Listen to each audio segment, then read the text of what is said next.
समुद्राच्या लाटांसोबत खेळणारा आणि मानवाचा मित्र मानला जाणारा डॉल्फिन जेव्हा किनाऱ्यावर संकटात सापडतो तेव्हा निसर्गप्रेमींच्या काळजाचा ठोका चुकतो। रत्नागिरीतील दापोलीच्या पाळंदे समुद्र किनाऱ्यावर नुकतंच असं काहीसं पाहायला मिळालं। भरती ओहोटीच्या खेळात एक डॉल्फिन रेतीत अडकला होता, पण म्हणतात ना, संकटाच्या वेळी माणुसकी धावून येतेच। अगदी तसंच घडलं आणि या अबोल जीवाला पुन्हा एकदा आपलं हक्काचं घर मिळालं। विशेष म्हणजे रविवारी हर्णे येथे सुद्धा एक जखमी अवस्थेतील डॉल्फिन सापडला होता आणि त्याचं सुद्धा असंच यशस्वी रेस्क्यू ऑपरेशन करण्यात आलं होतं। दापोली तालुक्यातील पाळंदे समुद्र किनाऱ्यावर नेहमीप्रमाणे पोलीस प्रशासनाचं पेट्रोलिंग सुरू होतं। पोलीस उपनिरीक्षक हेमराज प्रल्हाद निर्मल आणि त्यांचं पथक किनाऱ्यावर लक्ष ठेवून असताना त्यांना वाळूत काहीतरी हालचाल दिसली।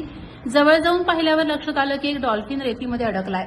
पाणी ओसरल्यामुळे त्याला पुन्हा समुद्रात जाणं अशक्य होतं आणि त्याचा जीव धोक्यात होता। परिस्थितीचं गांभीर्य ओळखून पोलीस उपनिरीक्षक निर्मल यांनी तात्काळ स्थानिक मच्छीमार आणि तिथे उपस्थित असलेल्या नागरिकांना मदतीसाठी साथ घातली।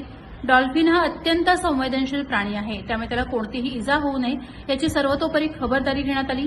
सर्वांनी अत्यंत सावधपणे आणि मायेनं त्या डॉल्फिनला रेतीतून बाहेर काढलं।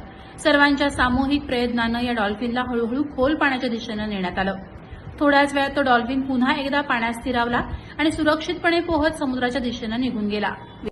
विशेष म्हणजे दापोलीच्या याच किनारपट्टीवर सलग दुसऱ्या दिवशी डॉल्फिनला जीवदान देण्यात आलंय। निसर्गाच्या या सुंदर जीवाला पुन्हा खेळताना पाहून तिथे उपस्थित असलेल्या प्रत्येकाच्या चेहऱ्यावर समाधानाचं हसू उमटलं। पोलीस प्रशासन, स्थानिक मच्छीमार आणि सजग नागरिकांनी दाखवलेली ही तत्परता खरोखरच कौतुकास्पद आहे। निसर्ग वाचवण्यासाठी उचललेलं हे एक छोटं पण अत्यंत महत्त्वाचं पाऊल आहे। प्रहार डिजिटलसाठी राकेश कोळी, दापोली।